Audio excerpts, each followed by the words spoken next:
Cup of Joe with Grandpa Des. Hey, Keila, how are you doing? I'm doing good. How are you?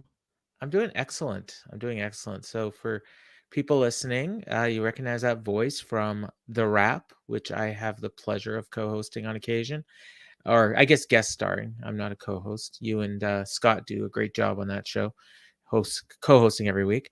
And also, for people that are watching on video, you'll see the logo for Keela's other podcast, Wrestle Soaptopia. So how'd you come up with that name? Well, it was basically a combination of two things I love the most besides sports, which is wrestling and soap opera. So I kind of merged those two things together to form a podcast, kind of showing love to the one thing that kind of keeps me motivated every single week, which is wrestling, and my love for soap operas too, that still kind of stands tall to this day. Really? So you still watch soaps?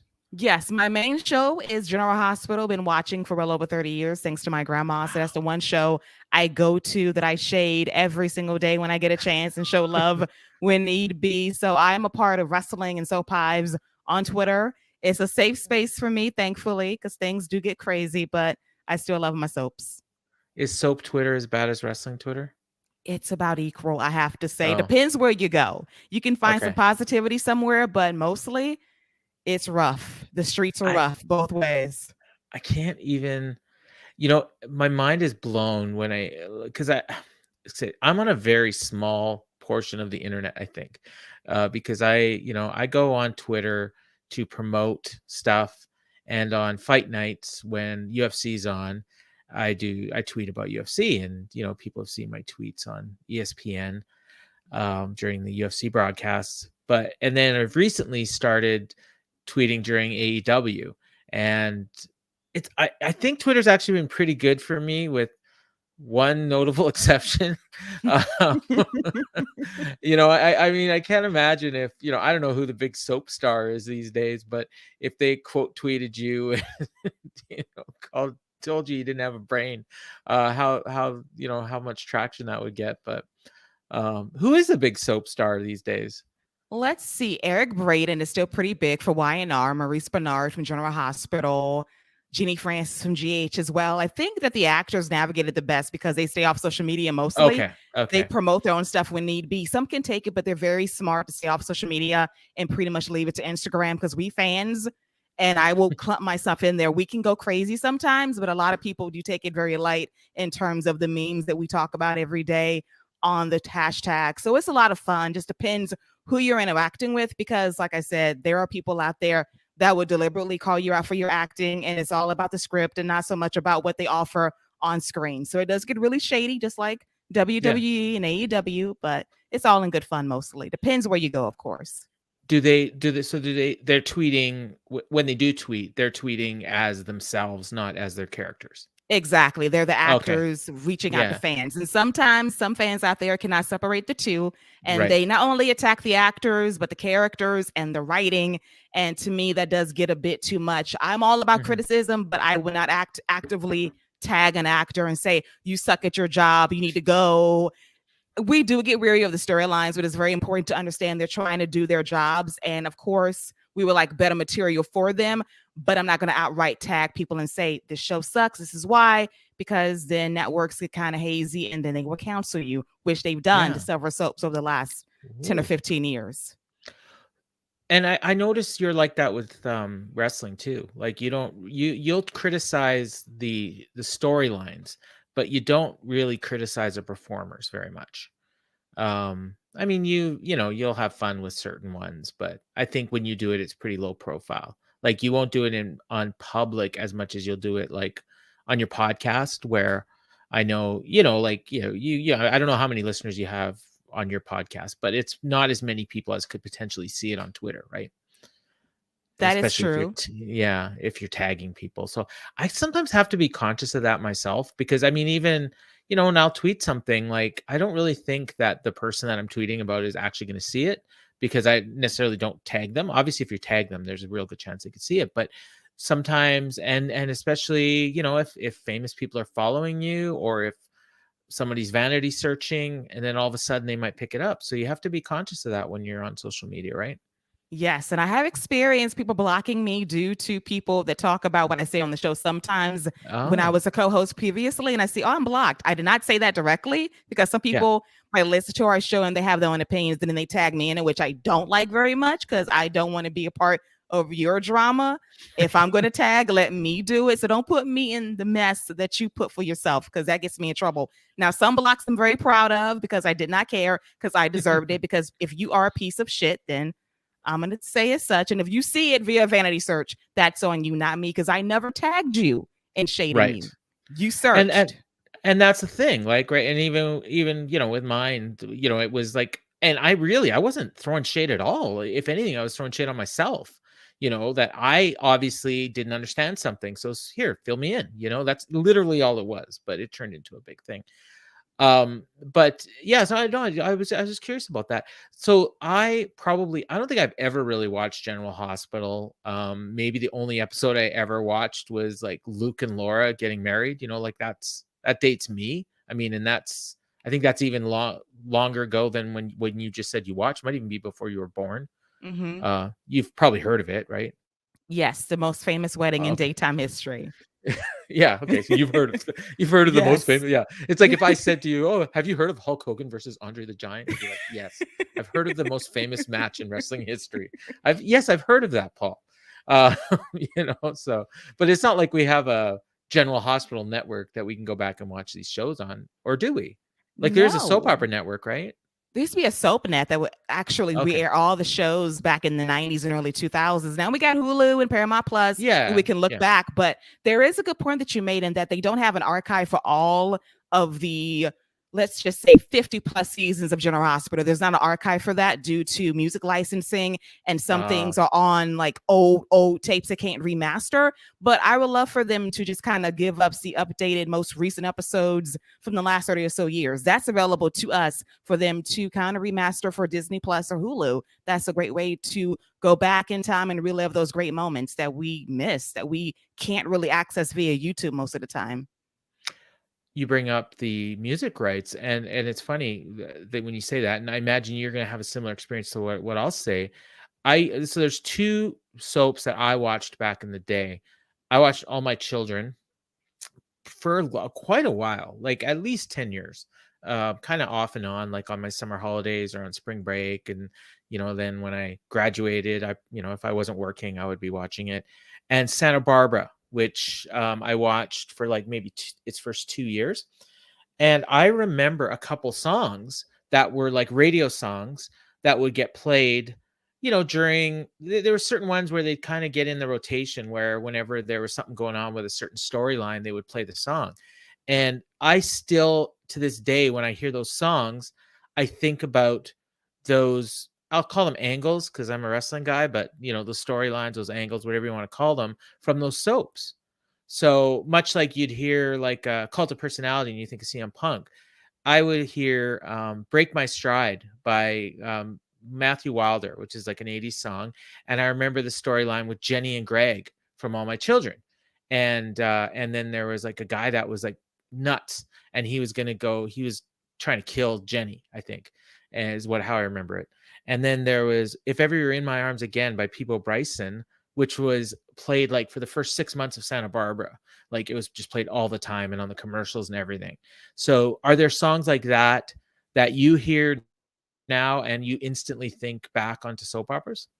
I think the most famous one is definitely the theme song for Young and the Restless, which they do license for themselves. The introduction is everything. I think for GH, I think there's a song called Faces of the Heart by Dave Koz, and that was iconic when they redid the introduction about 30 years ago. And people still miss this song to this day, but it's too expensive for them to license out.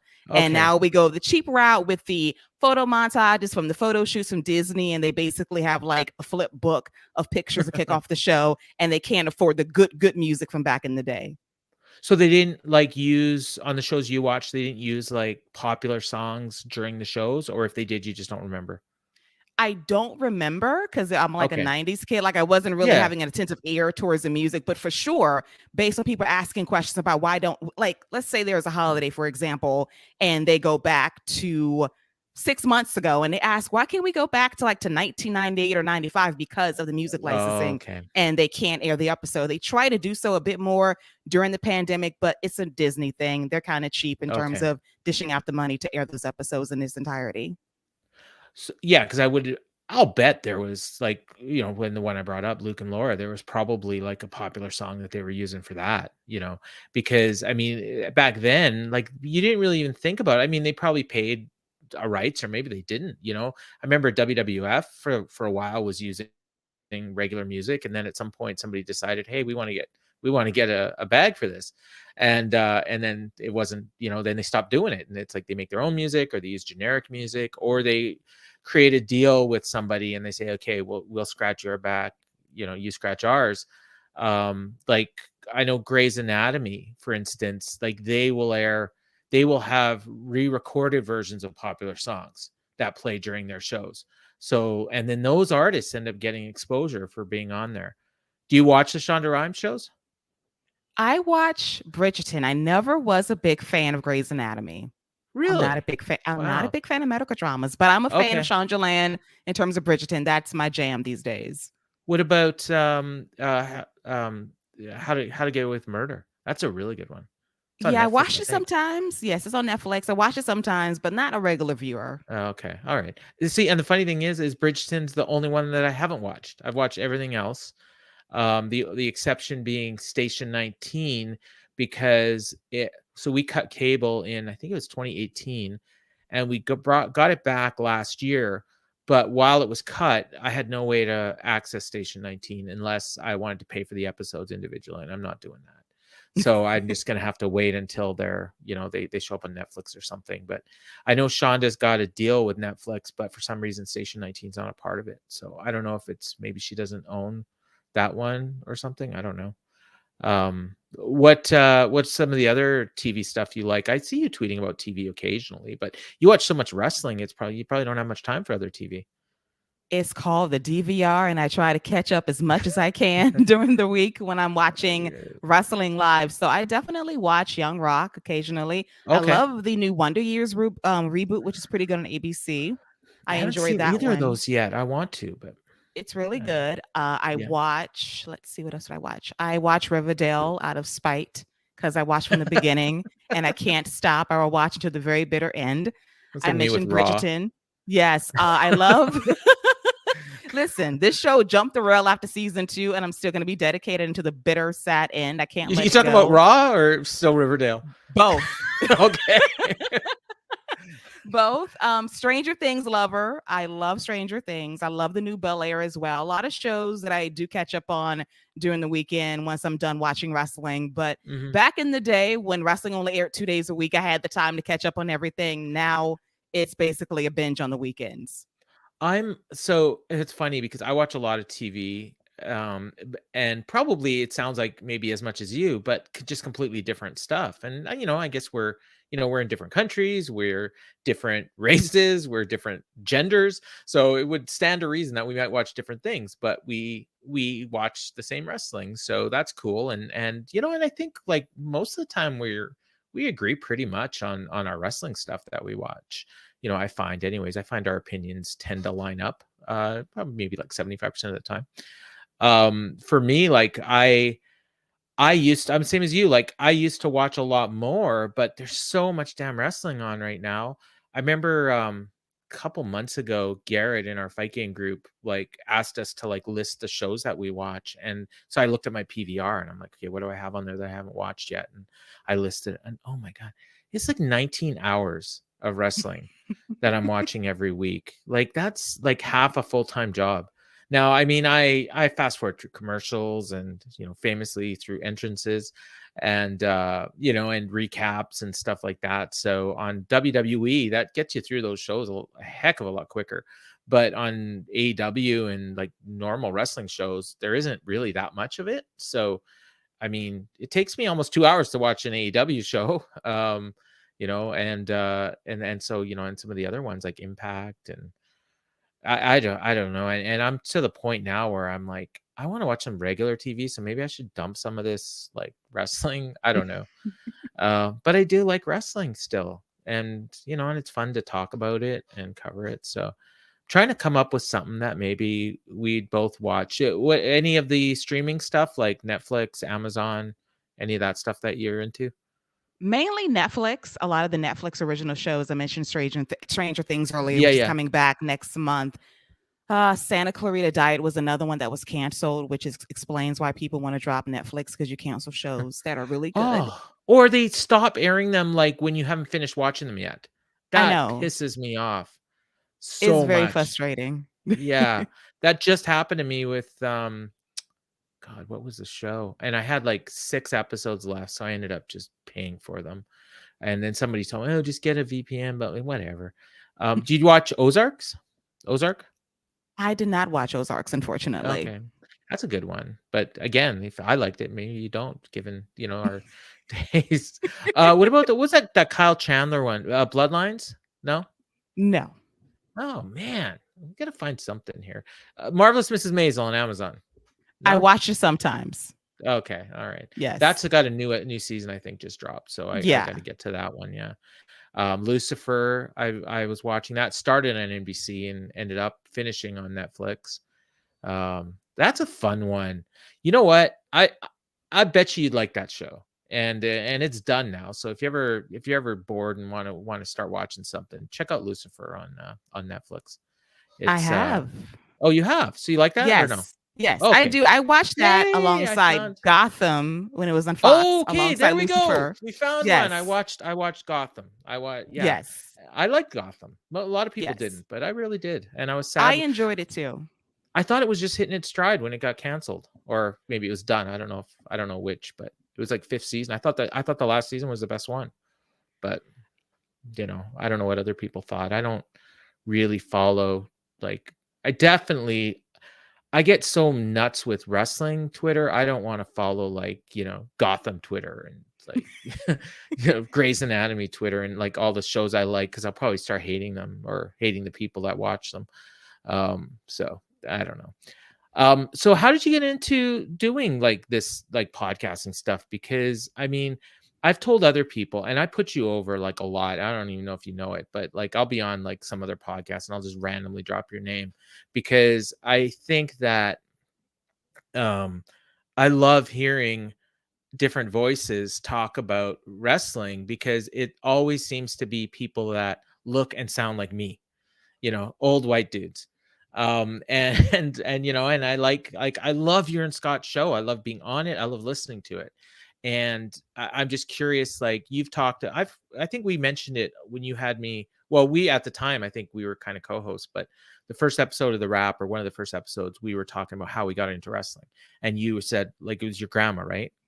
Yes, as my grandma, I watched sparingly when I spent time during the spring and summer at her house. She would watch Clash of Champions on TBS, and I would sparingly watch it and kind of know everybody, but I really wasn't a fan of it until 1999 when my dad had it on Nitro and Ernest the Cat Miller was randomly dancing, and I couldn't stop watching. Then I discovered WWF towards the end of 99, heading into 2000 during the height of the Attitude Era. So I've been locked in as a fan ever since. So you're like 12 and you're like in love with Ernest the Cat. Yeah, which is really weird. Not really. He was kind of cool. It was I liked cool. Ernest. And Like I bet you liked Norman Smiley too. I With the did, and big I with the said big wiggle. yes. Oh, I love Yeah. him. Like his Yeah. cameo on NXT a couple of weeks ago made me very happy. Like there he is. If you fire him, you bastards, I won't forgive you. I'm I don't remember seeing him on there. I saw him on WrestleMania weekend. I wanted to get a picture so bad, but he was walking like so badly, and I didn't want to bother him. Like he was not moving very well.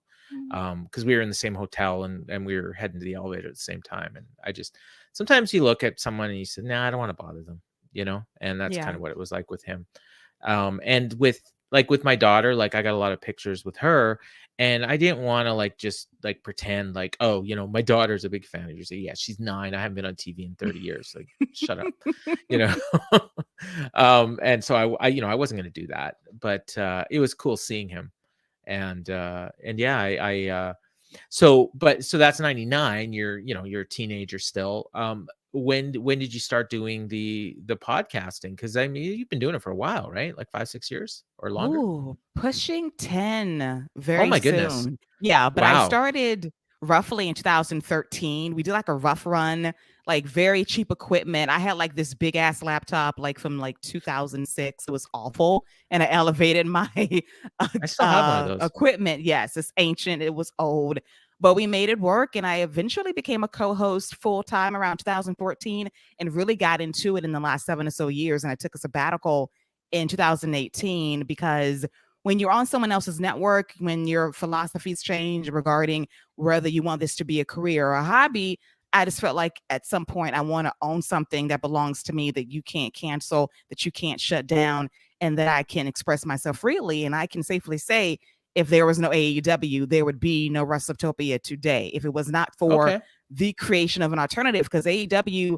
really helped me get back into the podcasting game, because WWE in 2018, after that Ugh. Survivor Series, I was done. I literally snapped at people that tried to defend it. And I have ruined relationships because you started shit with me about defending bad material. No, Baron Corbin was not a good general manager. No, he was not good television. No, he was not good heel heat. He had go away heat. Don't justify that to me. And that turned me off to WWE programming for a very long time. I'm getting like I don't know if you saw me there. I'm getting like PTSD because I Yes. I think I had blocked that out of my mind. Baron Corbin as general manager. I had quit. There was a couple times I quit watching WWE. I want it might have been around that same time. Remember when they brought back Vince McMahon to face Roman in like a last ditch attempt to try to get him over? I can't remember. I know it was late in the year one year. It was like 2017, 2018, one of those years. And I had quit already. And then that kind of brought me, I think it might have been 2016, maybe. And that brought me back because I was interested because it just sounded cool, like Roman was kicking ass. And then I started watching, and I think I watched through WrestleMania, and then it was like, I might as well just keep going. And then it was in the pandemic when I stopped again. I think it was in the pandemic when they did the angle with Bailey and Sasha, where, oh God, what was it? There was a match where one of them should have been DQ'd and they weren't, and they got the title, and it was just this is bullshit. And I was in Fight Game Group by that point, and I was just like, I'm done. I'm done watching this crap. And I said, I'm not watching Raw. I'm not watching SmackDown. I said, I'll keep watching NXT because I like it, but I'm not watching these main roster shows anymore. And then I went for like 6 months without watching any of it, and then they just freaking sucked me back in. I can't remember what it was, but and it's actually like right now it's not bad. Like it's been better, it's been worse. It's been a lot worse. And the other thing is like as long as you don't actually sit and watch live, it's not that bad. I don't know how any normal person watches Raw for 3 hours. Like I just couldn't. Like if I didn't have a PVR, like there's no way. Like how do you watch it? You don't watch live, right? I do. You do? Oh my god. I Okay, so do. sorry. First of all, sorry for like offending you if I said that. No, But not at how? all. Like you Well, got to be doing other things. yes, obviously. I Okay. am on the computer, like on my Okay. laptop, not my laptop. I would say I'm on my phone for half of the show, live tweeting what's happening. I am watching other things. I might be flipping an Okay. NBA game or baseball or football. So I'm not completely sitting through that entire 3 hour show, but I cover it live because got to talk about it immediately thereafter via Right. my podcast. But yeah, if you are a normal person out there, I feel for you. We're not Oh. normal. That's why we can sustain this and take the hits of watching this show. And I can take all the lumps regarding the production, all the crap that comes with it, because I've been watching it for 20 or so years. I can handle the bad camera cuts and the Kevin Dunn direction. It's terrible, but I'm All used to it at this point. well, all that stuff is like I mean, that's not even what I'm talking about. Like I'm talking about like how do you watch a show where half the content is complete filler? Where it's like it doesn't matter. And so like I'll explain like when I'm on the road for some reason, like sometimes we have to go to Minneapolis to take Emily to a doctor's appointment. So we're gone for 2 days, and it usually happens on a Monday, Tuesday.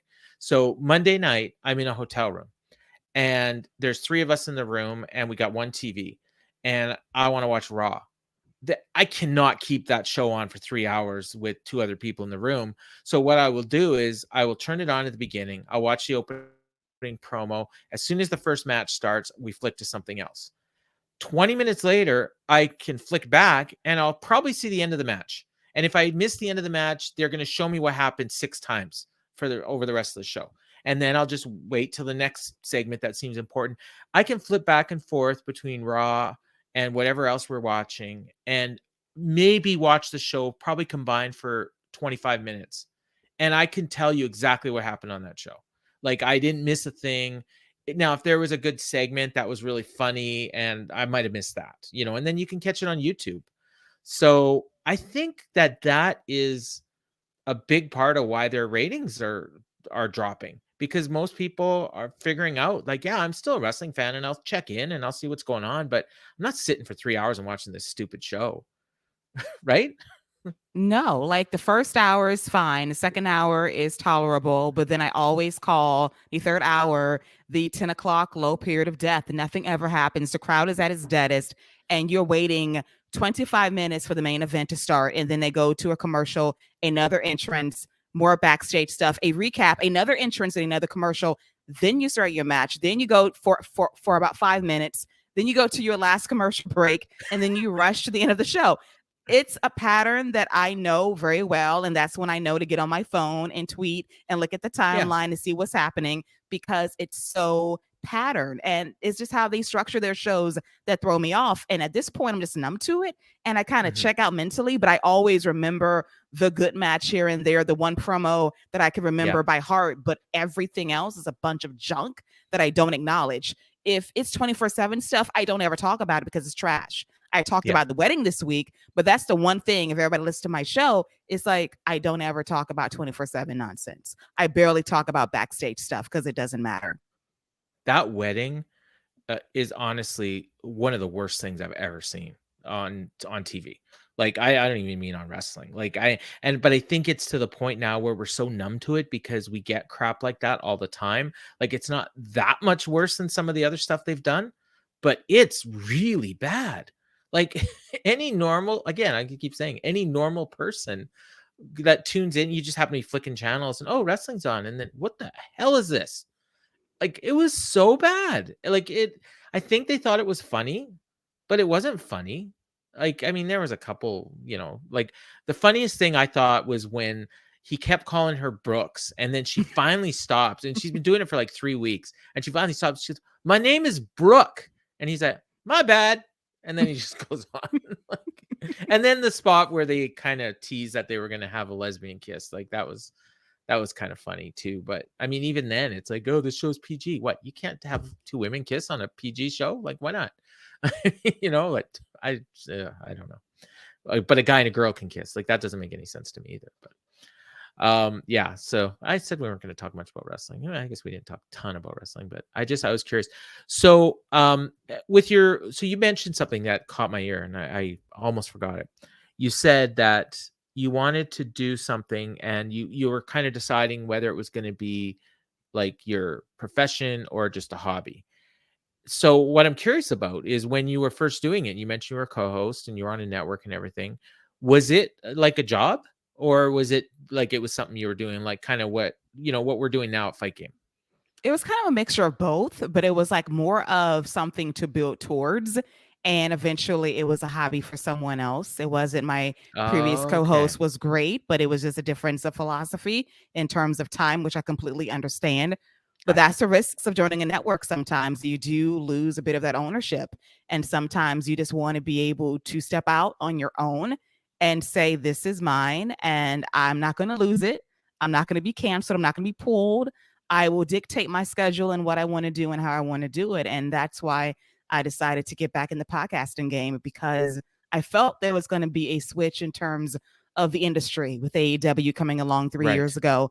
And I wanted to be a part of it. It got delayed by a few months due to some divine intervention, but it was worth it jumping in right in time for a pandemic, which made things very, very interesting as a wrestling fan, getting used to watching shows in complete silence for months at a time. But the nice thing with that was people had more time. So maybe you even got an audience that you wouldn't have had otherwise, because you Yeah. had people working from home. You had, like, people had a lot more time on their hands for a couple years. We're starting to get into this point. Like, I know people that would watch this show when I first started doing it, like, every time, and I'd hear comments from them and stuff. And now when I talk to them, oh yeah, I haven't had the time. Like, I do like the show. I watch it when I can. Sometimes I'll go back and binge a few episodes, but they would actually watch as soon as I put it out because they didn't really have nothing else to do. Because you're working and you're working from home. And I don't know about you. I don't know if you're still, like, I'm still working from home, and I find, like, I'm so much more productive working from home than I am working at an office, because I'm not distracted as much, which you think at home you would be more distracted. And I guess it depends on the person. But for me, I was way more distracted at the office. So I get my work done faster, and I find I have more time when I'm at home. And plus, I don't have to commute back and forth. So I actually have more time now that I'm working at home. But I know a lot of people now, they're having to commute again. They're back at the office. You can't sit and watch a YouTube show while you're working when you're in the office, but you might be able to do that at home because you can still get your work done, right? So what you for your day job, do you work in an office or do you work from home? Working from home, it was very stressful in the beginning, but I'm used to it now. The schedule is very accommodating to what I do between this and the podcasting. It's a very flexible schedule that I got used to in the last couple of years. It was rough at first, but I enjoy it. It's a much better schedule for me and what I'm able to do on the side. So it's all good. You're able to keep doing it? Yeah, it's very Oh, flexible in good. terms of the Good. hours that I'm able, like, to be a night owl and then still Oh, do good. work and then do what I love on the side. Well, that's the awesome thing, because for me, like, and actually what it is now is I still get up at the same time as I used to, but I just watch, so I catch up on my wrestling stuff in the mornings. So I'll get up at, like 5:45, I'll have a shower, and then I'll go downstairs and watch. And then at 8 o'clock, when I would normally go to work, that's when I get up, have my coffee, get my daughter ready for school, get her on the bus, and then I start working. So that whole time of having to drive to work and stop for coffee and all that stuff, like, that's all my time now. And then it's same thing at the end of the day. I don't have that commute. So, the bus gets here, drops off Emily, and then I finish up my day. And then again, I just, I usually I'll either catch up on some podcasts or catch up on the work. So I'm lucky too that I'm able to keep working from home. And it kind of makes you wonder, why were we doing this, for years? Like, this whole, I've had some conversations where it's like they think that the reason they had us in offices is because they want to control us. And it's like, I don't know, that's a little too conspiracy theory-ish for me, but I'm just grateful for what I have. And I'm honestly grateful that I got to meet you, and that you're a part of this network. So you're kind of doing both now. You've got your own thing, and I guess I'm doing that too, like with Grandpa Des, right? Like, I can do whatever I want on this show. I don't have to worry about getting canceled. I guess if I play the wrong music, YouTube might pull my show or something. I did have one copyright violation, but I just had to delete like 10 seconds of video. So it was no big deal. But so you find, like, with being part of Fight Game, are you worried? Do you have the same worries that you used to have? I guess if you did, you wouldn't be doing it. But or is it because you have this other thing that's your own, that even if you were worried, you just keep doing it until you didn't feel like doing it anymore? At first it was a mixture of those feelings, but when you jump in with Fight Game Media, this was by far the best decision I ever made in terms of joining a community of people Oh, that good. are passionate, that were normal.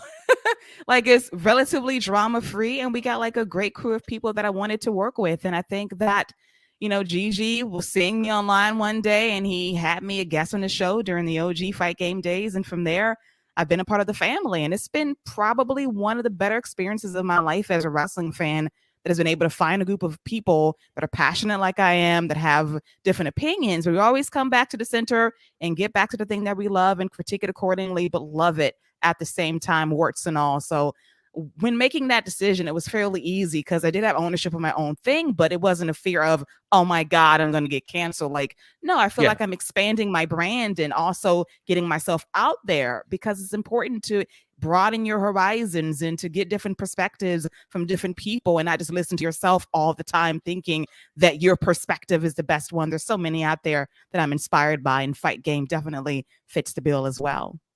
Well, that's the nice thing is we have so many different perspectives, and it depends on. And you're pretty level-headed, but me, I'm a little more.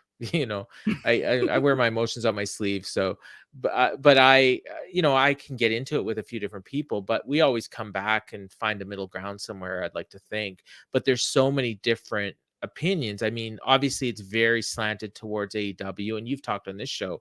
Obviously, you wouldn't be doing this if it wasn't for AEW. So you feel a passion or some sort of relationship with AEW for bringing that back to you, but yet you're the WWE person, and you are pretty positive about WWE for the most part. I mean, you'll criticize the bullshit, but you will find the good in it. And so some people are going to look at it and think all WWE is bad. So if she says one single thing that's good about WWE, I'm not going to listen to her because she's a stand up for WWE.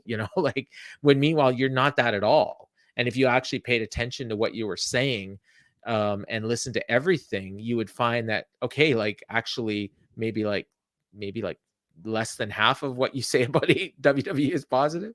But it's just that people are only listening to the stuff that they think is bad. So but like you said, I mean, I think people are very respectful to you because you're not like me, and you're not going to confront them about their opinions. If you don't agree with them, you'll just ignore them. Whereas I just have a really hard time with that. So maybe I should talk through this myself more often, and I get myself into less problems.